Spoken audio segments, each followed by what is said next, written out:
তোমরা তো জানোই আমি ডুয়ার্স যাচ্ছি।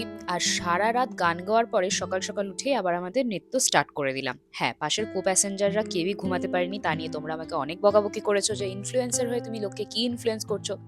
কিরে, উঠলি? কত ঘুমোবি? দেখতেই পেলে কিভাবে আমাকে টেনে টুনে ঘুম থেকে তোলা হলো। আর ঘুম থেকে উঠেই প্রথমে আমি ভিউটা দেখবো বলে ছুটতে গেলাম জানলার সামনে। গিয়েই দেখলাম আমাদের বাকি যারা স্টুডেন্টরা ছিল তারা কিন্তু রেডি হয়ে গেছে, আমি একমাত্র ঘুমোচ্ছিলাম। আর এটা হচ্ছে আমাদের হোটেলের ভিউ। এত সুন্দর লাগছিল সকালবেলা, তার সঙ্গে এতটা ঠান্ডা লাগছিল তোমাদের বলেও বোঝাতে পারবো না। মাকে ফোন করে জানলাম কলকাতাতে একদমই ঠান্ডা নেই, আর এখানে আমাদের হাড় কাঁপানি ঠান্ডা। তো যাই হোক, দেখতেই পারছো আমি ড্রেস ফ্রেস পরে নিয়েছি, রেডি হচ্ছি, মুখে প্রচন্ড ময়দা ঘষবো আজকে। এই তোমরা কিন্তু জানাতে ভুলবে না কমেন্ট সেকশনে আমাকে কেমন লাগছে, আর হ্যাঁ, তোমাদের কোনটা পছন্দ, সমুদ্র না পাহাড়, সেটাও কিন্তু জানিও। তো এটা হচ্ছে আমার ফাইনাল লুক। প্রচুর বার নিচ থেকে আমাকে ডেকেছে, তাড়াতাড়ি আয়, গাড়িতে উঠতে হবে। তো তো চলো, গাড়িতে উঠে গেছি, তোমাদের সঙ্গে দেখা হচ্ছে পরের ব্লগ। টাটা।